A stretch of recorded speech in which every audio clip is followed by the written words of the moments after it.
Hello बच्चों, D block का ये नेक्स्ट पॉडकास्ट है, पॉडकास्ट नंबर 2। और लास्ट पॉडकास्ट में हम लोगों ने एटॉमिक रेडियाई और आयनिक रेडियाई का जो है डिस्कशन किया था। आज जो मैं डिस्कस करने जा रही हूँ that is about ionization enthalpies, और उसके बाद मैं इलेक्ट्रोड पोटेंशियल भी आप लोगों के साथ डिस्कस करूँगी। डी ब्लॉक एलिमेंट्स जो होते हैं ना बच्चों, उनकी आयोनाइजेशन एनर्जी ज़्यादा होगी as compared to s block.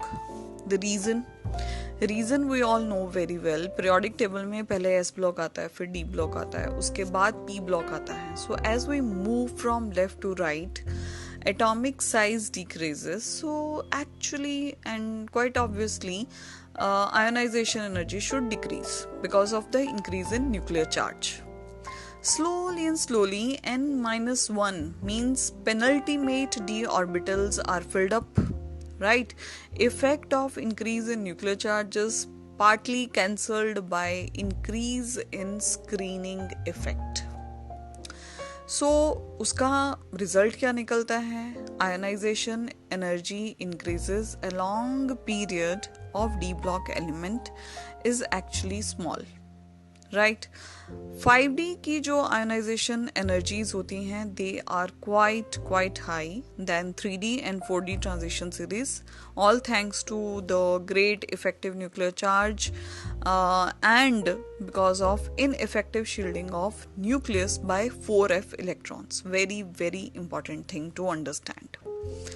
उसके बाद क्वेश्चन ये आता है कि इसका इम्पोर्टेंस क्या है? आयोनाइजेशन एनर्जीज को हम इतना इम्पोर्टेंस क्यों देते हैं? एक्चुअली में काफ़ी इम्पोर्टेंट क्वेश्चन है। इवन एनसीईआरटी के अच्छे क्वेश्चन इससे सॉल्व होते हैं। जैसे मान लो आपको कोई क्वेश्चन पूछा जाए, निकल 2 की जो ऑक्सीडेशन स्टेट है that is more stable than platinum 2 oxidation state.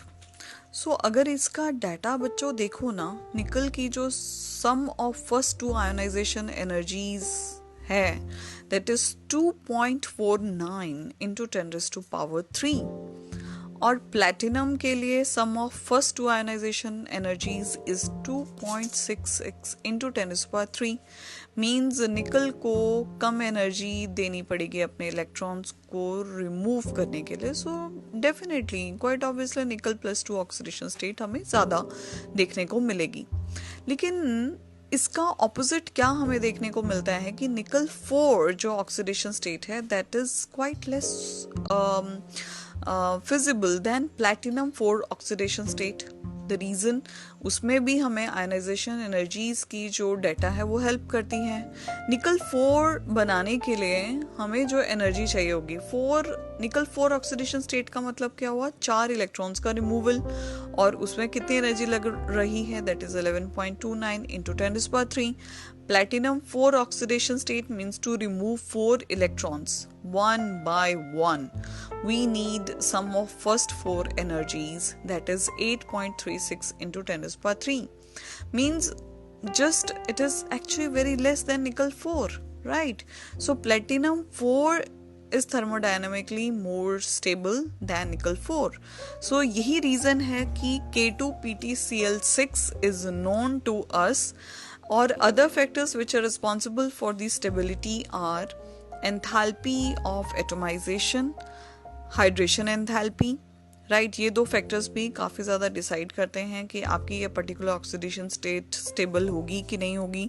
और जितनी ओवरऑल मीन्स अगर टोटल एंथैल्पी चेंज देखा जाए मेटल से मेटल आयन में शिफ्ट होने में, ट्रांजिट होने में, तो टोटल कौन सी एनर्जीज इन्वॉल्व होती हैं? First is your atomisation energy, next is ionisation energy and third is hydration enthalpy.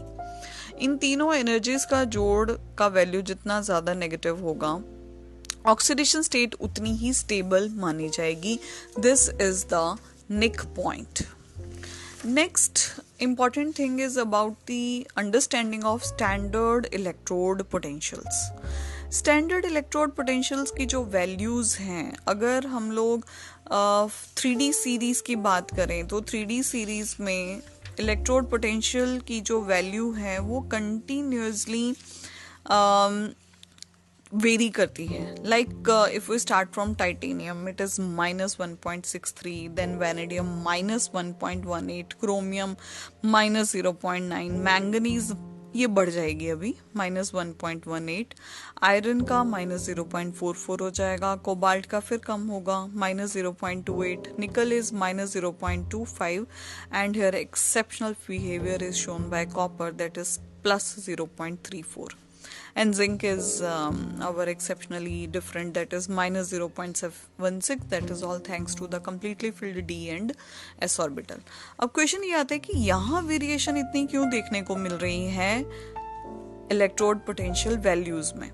तो बच्चों रीजन वही है कि ये जो आयोनाइजेशन एनर्जीज का वेरिएशन है वो वेरिएशन सीधे सीधे हमें इन्फ्लुएंस करेगी इलेक्ट्रॉन के रिमूवल में. लाइक आयोनाइजेशन एनर्जीज वेरी करती हैं as we move from scandium to zinc, right.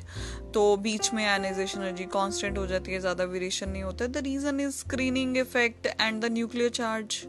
तो इसका मतलब ये है कि जो रिडक्शन होगी, रिडक्शन पोटेंशियल्स जो हैं उनकी वैल्यूज भी वेरी करेंगी. और यहाँ पर सबसे इंपॉर्टेंट चीज है कॉपर का पॉजिटिव 0.34 क्यों होता है? Because a large amount of energy is required to convert copper to copper 2+, which is not given by hydration enthalpy, right. और यहाँ एक और इम्पॉर्टेंट क्वेश्चन निकल के आता है कि कॉपर प्लस आयन जो है अगर उसको हम वाटर में डालें तो that is not stable. What is the reason for it? तो copper plus compound, copper 1 compounds जो एग्जिस्ट करते हैं उनको अगर पानी में डालेंगे तो बच्चों उसका डिस्प्रपोर्शनेशन रिएक्शन होता है. कॉपर एक ही टाइम पे ऑक्सीडेशन रिएक्शन भी शो करता है और रिडक्शन रिएक्शन भी शो करता है. कॉपर इलेक्ट्रॉन गेन करके copper solid in the same reaction create और electron lose करके Cu+2 makes. So because कहीं ना कहीं water is helping providing hydration enthalpy to carry out this reaction. At the same time copper doesn't liberate hydrogen gas because इसका जो reduction potential है वो hydrogen से नीचे है. हाइड्रोजन का हम रेफरेंस मान के चलते हैं 0 होता है. मतलब ये कि अगर हम हाइड्रोजन इलेक्ट्रोड के सामने हमारा जो SHE होता है उसके सामने अगर कॉपर का इलेक्ट्रोड रखें तो हाइड्रोजन इनफैक्ट उसको इलेक्ट्रॉन देगा कॉपर को, ना कि कॉपर हाइड्रोजन को. इसी की वजह से copper does not liberate hydrogen gas. Now next topic is oxidation states. Oxidation state जो ट्रांजिशन मेटल शो करती हैं काफ़ी वेरिएबल होती हैं. +2 से स्टार्ट होकर मैक्सिमम +7 +8 तक हमें देखने को मिलती हैं. उसके पीछे रीज़न है कि इनके पास हाफ फिल्ड d ऑर्बिटल्स होते हैं. They can donate those electrons in chemical bonding. और the same thing, participation of ns and n-1 d orbital electrons in the bonding. और लो ऑक्सीडेशन स्टेट जब मिलती है लाइक +2, उसके पीछे रीजन ये है कि आपके ns ऑर्बिटल इलेक्ट्रॉन्स जो है वो पार्टिसिपेट कर रहे हैं. अगर हायर ऑक्सीडेशन स्टेट मिल रही है लाइक +3 +4 +5 +6 +7 मींस उसमें n-1 d ऑर्बिटल्स के इलेक्ट्रॉन्स जो हैं वो पार्टिसिपेट कर रहे हैं. Oxidation state differ by 1 in transition series. If you move from scandium to zinc और या फिर अदर ट्रांजिशन सीरीज में ना, तो आपको एक चीज बड़ी इंटरेस्टिंग देखने को मिलेगी कि जो ऑक्सीडेशन स्टेट में चेंज आता है वो 1-1-1 का होता है, लेकिन नॉन ट्रांजिशन एलिमेंट्स में this change we observe by 2. Okay और हर ग्रुप में ऑक्सीडेशन स्टेट इंक्रीज होगी with increase in atomic number and it reaches a maximum value in the middle. Okay, and then it decreases. In beginning, we are getting low oxidation state. Like if we move from scandium to zinc, starting में you are getting less values of oxidation state, but middle में आते आते manganese +7 तक show करता है और उसके बाद फिर ऑक्सीडेशन स्टेट की वैल्यू जो है वो हमें कम मिलती है. द रीजन इज कि स्टार्टिंग में इनके पास इलेक्ट्रॉन ही नहीं होते देने के लिए, है ना, इसलिए ऑक्सीडेशन स्टेट्स भी कम मिलेंगी. लेकिन लास्ट में आते आते होता क्या, पेयरिंग अप हो जाती है, again electrons are less available for the bonding.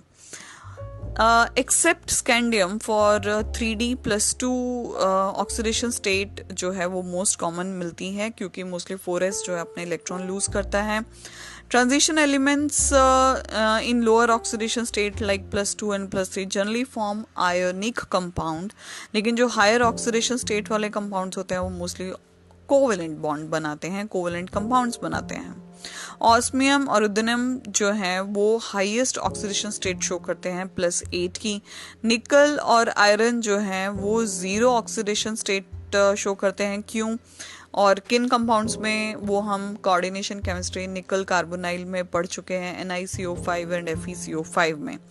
Vanadium fluoride के साथ अपनी बहुत ज़बरदस्त ऑक्सीडेशन स्टेट शो करता है +5 की. सो मैंगनीज, ये एक एनसीईआरटी का बड़ा ब्यूटीफुल क्वेश्चन है कि मैंगनीज क्यों इतनी सारी ऑक्सीडेशन स्टेट शो करता है. भैया मैंगनीज में हाफ फिल्ड जो है अनपेयर्ड डी ऑर्बिटल इलेक्ट्रॉन्स होते हैं और 4s के भी 2 इलेक्ट्रॉन फटाक से निकल जाते हैं और बाकी डी के 5 इलेक्ट्रॉन निकलेंगे, राइट. अच्छा, उसके बाद एक इम्पॉर्टेंट चीज जो इसमें नॉर्मली देखने को मिलती है कि copper 2 halides are known except iodide. क्या रीजन है? एक्चुअली जो कॉपर +2 है वो आयोडीन के साथ रिएक्ट करके Cu2I2 बनाता है और साथ में आयोडीन गैस रिलीज करता है. सो ये बच्चों था हमारा ऑक्सीडेशन स्टेट के बारे में कुछ फैक्ट्स की मैंने बातें की हैं. अब मैं यहाँ पर हल्की फुल्की चीज़ों को आपके साथ डिस्कस कर रही हूँ, लाइक कॉम्प्लेक्स फॉर्मेशन. हम लोग को पता है ट्रांजिशन एलिमेंट्स जो हैं वो कॉम्प्लेक्सेस बनाते हैं. कॉम्प्लेक्सेस जो कोऑर्डिनेशन केमिस्ट्री में खूब अच्छे से तुम लोग पढ़ के आए हो. तो रीज़न क्या है? ट्रांजिशन एलिमेंट्स ही क्यों कोऑर्डिनेट कंपाउंड्स बनाते हैं? The reason is small size and high charge density of the ions of transition metals, and second, presence of vacant orbitals of appropriate energy which can accept lone pairs of electrons donated by other ligands. So the number of electron pairs accepted by the transition metal ion is called coordination number. So ये coordination chemistry का एक important question भी रहा है कि transition elements क्यों complexes ज़्यादा बनाते हैं. Next important thing is colored complexes. Transition elements के जो salt होते हैं वो कलरफुल होते हैं. The reason, the d orbital है ना present in transition element do not have same energy in their complexes. So whenever the ligand approaches, जो भी लिगेंड के साथ वो अटैच्ड हैं उनके इन्फ्लुएंस के चक्कर में d orbital split into 2 set of orbitals Eg and T2g, right, having slightly different energies. So in the transition element which have partly filled d orbital, transition of electrons can take place from one of the lower d orbital to some higher d orbital within the same subshell. The energy required for this transition falls in the visible region. So when white light falls on these complexes, they absorb a particular color from the radiation for the promotion of electron, and the remaining colors are emitted. The color of the complex is due to this emitted radiation. और यही reason है कि cupric salts are bluish green due to absorption of red light, and titanium 3+ salts appear purple due to absorption of yellow light. दूसरी तरफ zinc 2+ and titanium 4+ के जो salts होते हैं बच्चों वो वाइट कलर के होते हैं because they do not absorb any radiation in the visible region. In these compounds, DD transitions are not possible. Why? Because in zinc 2+, all the d orbitals are fully filled, whereas in titanium 4+, all d orbitals are vacant. So भैया transit करने के लिए कोई electron बचा ही नहीं, तो कहाँ से ट्रांजिशन होगी, कहाँ से एब्जॉर्प्शन होगी और कहाँ से हमें कलर देखने को मिलेगा. नेक्स्ट जो प्रॉपर्टी मैं आप लोगों के साथ डिस्कस करने वाली हूँ दैट इज मैग्नेटिक प्रॉपर्टीज. हमारे जो ट्रांजिशन एलिमेंट्स होते हैं वो पैरामैग्नेटिक, डायमैग्नेटिक, बड़े तरीके के मैग्नेटिक जो हैं वो एग्जिस्ट करते हैं. The reason transition metals I generally contain one or more unpaired electrons in them and hence their complexes are generally paramagnetic. और paramagnetic character increases with increase in number of unpaired electron. Paramagnetism is expressed in terms of magnetic moment, और magnetic moment का जोरदार formula आप लोगों को पता है वो है mu is equal to root of n into n+2 Bohr magneton. वहां पर n क्या है? n is the number of unpaired electron and bm किस चीज के लिए है? Bohr magneton. and unit of Bohr magneton Bm की वैल्यू क्या होती है 9.27 इंटू 10⁻⁻24 एम्पियर मीटर स्क्वायर या फिर जूल पर Tesla. So it is noted that total magnetic moment depend on spin magnetic moment और भैया साथ के साथ ऑर्बिटल मैग्नेटिक मोमेंट भी, ये हम फिजिक्स में पढ़े हैं मैग्नेटिज्म चैप्टर में. ऑल राइट, सो यहाँ पर लाइक अगर एक अनपेयर्ड इलेक्ट्रॉन है तो 1.75, अगर 2 अनपेयर्ड इलेक्ट्रॉन है तो 2.76, अगर 3 है तो 3.87, अगर 5 है तो 5.92, 4 है तो 4.9. राइट तो इस तरीके से हम बोहर मैग्नेटॉन की वैल्यूज को याद रख सकते हैं. The other important property is catalytic properties. भैया जो ट्रांजिशन एलिमेंट्स होते हैं बहुत जोरदार कैटालिस्ट बनाते हैं.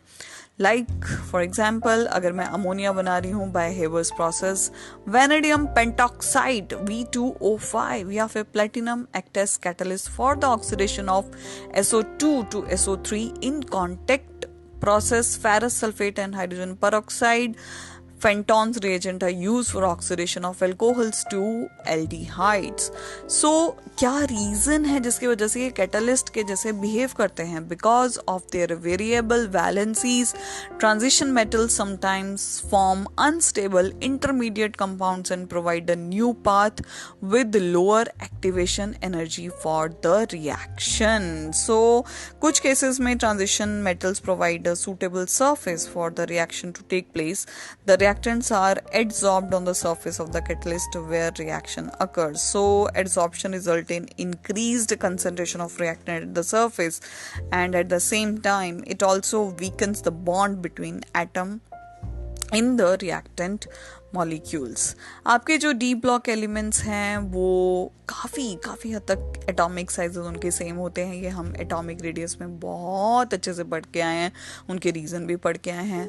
लेकिन ये आपको पता है ये जो प्रॉपर्टी है सिमिलर एटॉमिक साइज की, वो एलॉय बनाने में बड़ी हेल्प करती है. क्योंकि एलॉयज में सबसे बड़ी कंडीशन ये होती है कि size should be same. Right so यहाँ पे एलिमेंट्स जो है वो म्यूचुअली सब्सटीट्यूट कर देते हैं their position in the crystal lattice. और many alloys are possible between transition metals. Like alloys are formed relatively hard, possess very high melting point. Chromium, vanadium, tungsten, molybdenum, manganese, they are used for making steel and stainless steel. Alloys of transition metals with the non-transition metal like brass में कौन कौन सी metals use होती हैं? Copper and zinc. Bronze में कौन सी use होती है? Copper and tin. ठीक है, तो जिंक और टिन ये मेटल्स हैं एलॉयज बनाने में बहुत हेल्पफुल होती हैं. Next is interstitial compounds. Interstitial compounds means क्या होते हैं? जो ट्रांजिशन एलिमेंट्स होते हैं ना बच्चों, they are capable of entrapping smaller atom of other elements like hydrogen हो गया, carbon हो गया, nitrogen हो गया in the interstitial site in their crystal lattice. So these trapped atom get bonded to the atom of the transition element. So presence of these atom result in the decrease in what? Malleability and ductility of the metal. But at the same time it also increases the tensile strength. So steel and cast iron are hard because of the presence of trapped carbon in the interstitial spaces. So generally ये non stoichiometric होते हैं अपने interstitial compound, and typically ना तो ये आयनिक में category में आएंगे ना ही ये कोवलेंट कैटेगरी में. और इनकी मेन एग्जांपल टाइटेनियम कार्बाइड आ गया, Mn4n आ गया, Fe3H आ गया. राइट और इनकी मेन फिजिकल और केमिकल कैरेक्टरिस्टिक्स में आ जाएगा कि भैया इसके मेल्टिंग पॉइंट जो होते हैं वो काफ़ी हायर होते हैं as compared to pure metals के. किसके? इंटरस्टिशियल कंपाउंड के. ओके और ये कंपाउंड्स काफ़ी हार्ड होते हैं. इनके जो बोराइड्स हैं they are almost as hard as diamond and they have very good metallic conductivity and they are chemically much less reactive than the pure metal and they are almost inert. So this is all about our d block element physical characteristics. Thank you.